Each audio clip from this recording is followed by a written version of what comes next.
નમસ્કાર દર્શક મિત્રો, રિયલ સમાચારમાં આપનું સ્વાગત છે। સમાચારોની શરૂઆત કરતા પહેલા એક નજર કરીએ આજના મુખ્ય સમાચાર પર।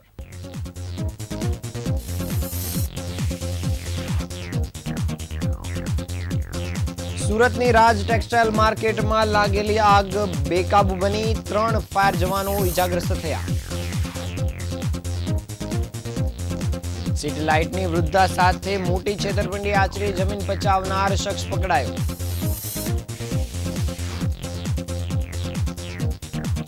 ચૌટા બજારનું દબાણ હટાવવું પાલિકા અને પોલીસ માટે મોટો પડકાર બન્યું।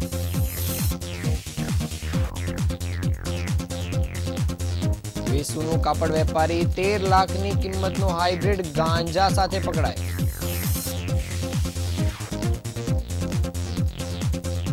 વનિતા વિશ્રામ યુનિવર્સિટી દ્વારા કલ્ચરલ કોન્ક્લેવનું આયોજન કરાયું।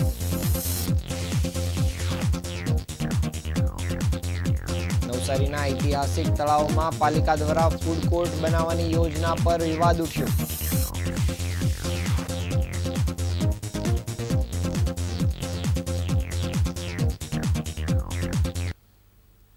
સમાચાર વિગતે જોઈએ। સુરતના પર્વત પાટિયા વિસ્તારમાં આવેલ જાણીતી રાજ ટેક્સટાઇલ માર્કેટમાં આજે સવારે ભીષણ આગ ફાટી નીકળતા દોડધામ મચી ગઈ છે।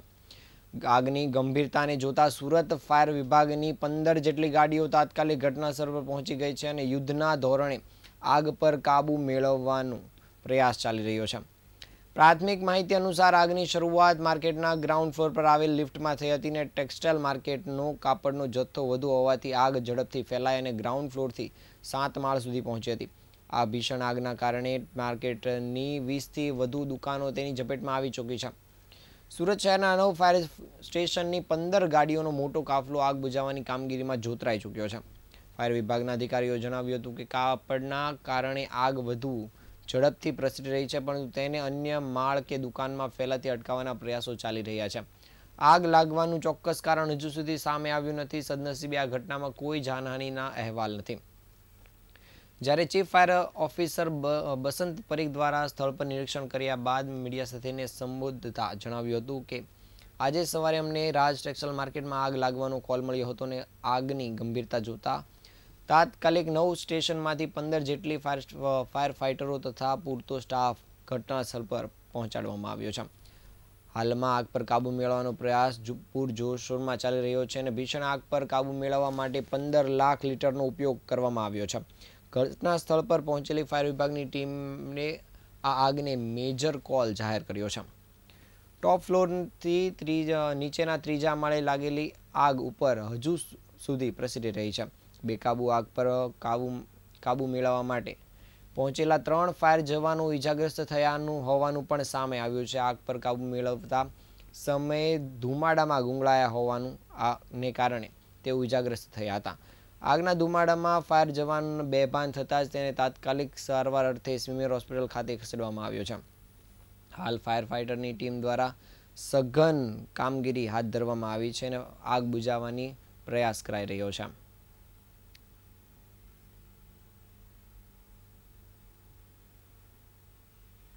સાથે આગની ઘટનાનો કોલ ફાયર મેં ઓફિસે આવ્યો હતો।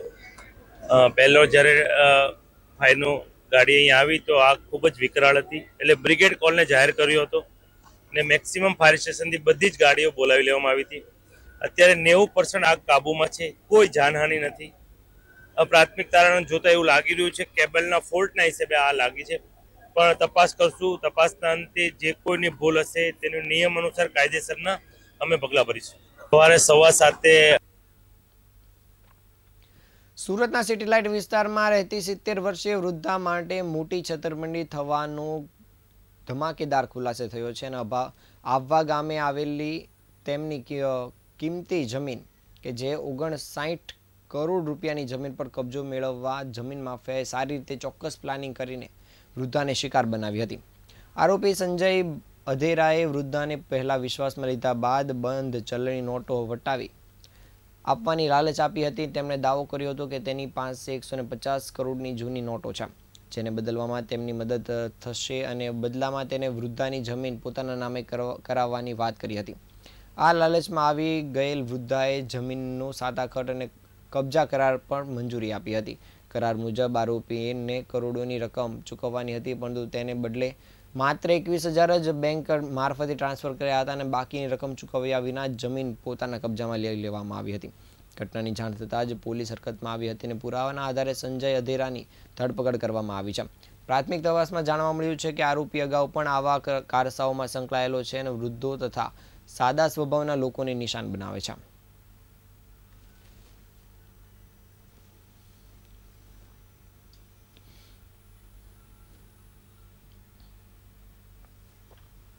સુરત મહાનગરપાલિકા અને સુરત પોલીસની ગંભીર બેદરકારીના કારણે સુરતનું ચૌટા બજાર ગેરકાયદેસર દબાણ કરનાર માટે સ્વર્ગ બની ગયું છે. પાલિકા છેલ્લા 2 દિવસથી ચૌટા બજારમાં દબાણ દૂર કરવાની કામગીરી કરી રહી છે, પરંતુ આ કામગીરી દેખાડા પૂરતી હોવાથી દબાણ કરનારાઓને પાલિકા કે પોલીસનો ડર રહ્યો નથી.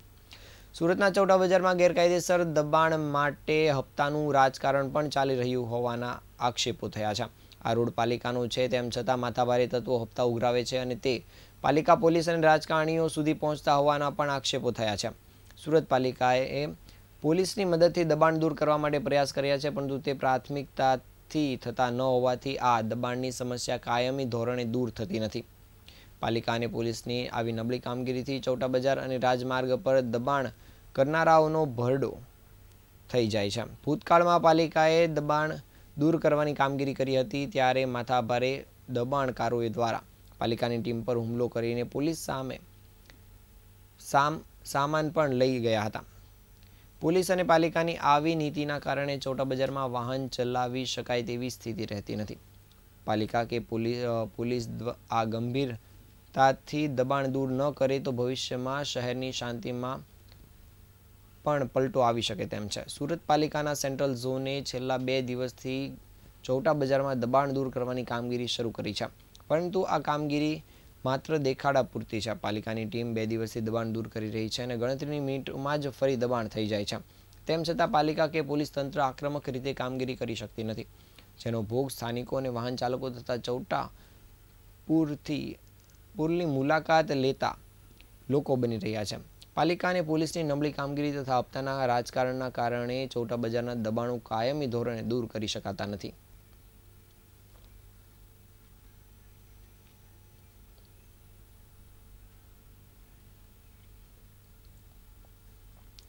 વેસુના કાપડ વેપારી સૌરવ ચૌહાણ પાસે 13 લાખની કિંમતનો હાઇબ્રિડ ગાંજો મંગાવનાર અડાજણના આગમ પટેલને એસઓજીએ પાલનપુર પાલ રોડથી પકડી પાડ્યો છે.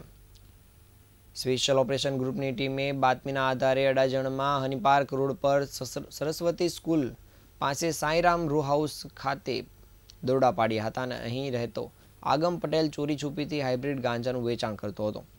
તેનો મિત્ર સૌરવ ચૌહાણ મોપેડ લઈ રાત્રિના 12:30 વાગે હાઇબ્રિડ ગાંજાની ડિલિવરી આગમને આપવાનો હોવાની માહિતીના આધારે પોલીસે વોચ ગોઠવી હતી અને મોપેડ પર ગાંજો લેવા ફરકેલા સૌરવ ચૌહાણને પકડી પાડ્યો હતો. પોલીસે સૌરવની એક્સેસ મોપેડની ડિક્કીમાંથી 374 ગ્રામ હાઇબ્રિડ ગાંજો કબજે કર્યો હતો, જેની કિંમત 13 લાખ રૂપિયા થાય છે. આ ઉપરાંત મોપેડ સહિતનો મુદ્દામાલ કબજે કરીને 14 લાખનો મુદ્દામાલ કબજે કરાયો હતો. એસઓજીએ આરોપી સૌરવ ચૌહાણની પૂછપરછ કરતા તેણે જણાવ્યું હતું કે મિત્ર રિષભ મહંતોને કોઈ પાસેથી હાઇબ્રિડ ગાંજાનો જથ્થો મંગાવી ચોરી છુપીથી વેચાણ કરે છે. રિષભે હાઇબ્રિડ ગાંજો આગમ પટેલને ડિલિવરી કરવા માટે સૌરવને આપ્યો હતો અને એસઓજીની ટીમે આ મામલે અડાજણ પોલીસમાં એનડીપીએસ એક્ટ હેઠળ ગુનો નોંધાવ્યો છે. હાલ પોલીસે આ ગુના હેઠળ આરોપીની ધરપકડ કરીને આગળની તપાસ કામગીરી શરૂ કરી છે.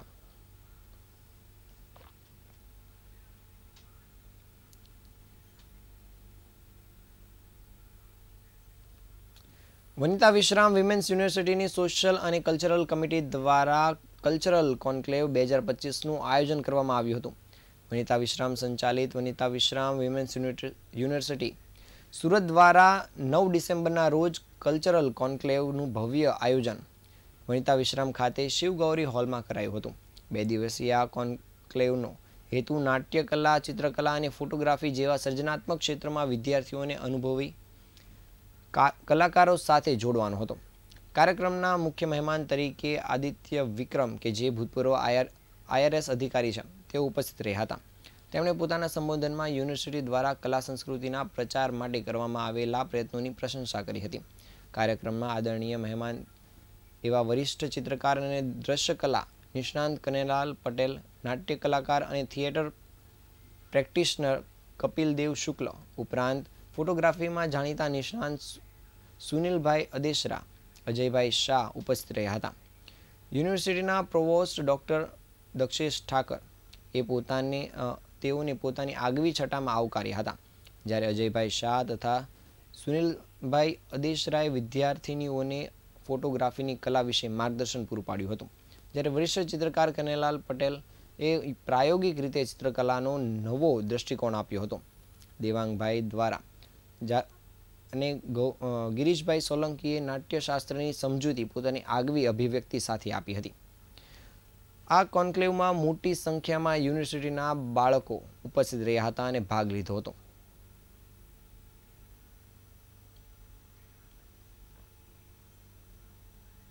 कार्यक्रम बहुत ही खास कार्यक्रम है। हमारी यूनिवर्सिटी ने 2 दिन का कल्चरल कॉन्क्लेव का आयोजन किया है। इस आयोजन के तहत ड्रामा, फोटोग्राफी और पेंटिंग के बहुत बड़े बड़े नामी गिरामी लोग हमारे यूनिवर्सिटी में आए हैं और वो हमारे स्टूडेंट्स को ड्रामा, फोटोग्राफी, पेंटिंग अर्थात visual arts and performing arts के बारे में वर्कशॉप्स ले रहे हैं। आज का નવસારીના ઐતિહાસિક સરબતિયા તળાવમાં મહાનગરપાલિકા દ્વારા ફૂડ કોર્ટ સહિત વોકવે અને સિટિંગ એરિયા બનાવવાની યોજના પર વિવાદ ઊભો થયો છે.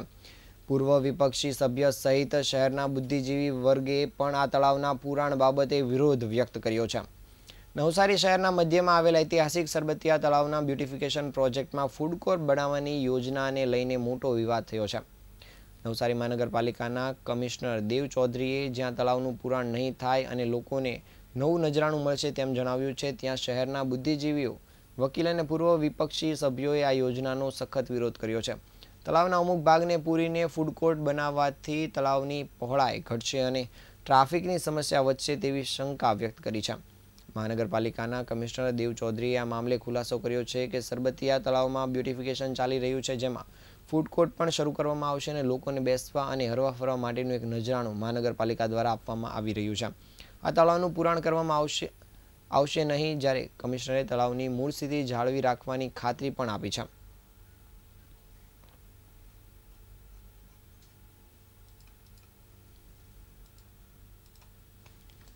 આ હતા આજના સમાચાર. નવા સમાચાર સાથે ફરી મળીશું. ત્યાં સુધી રજા આપશો. નમસ્કાર.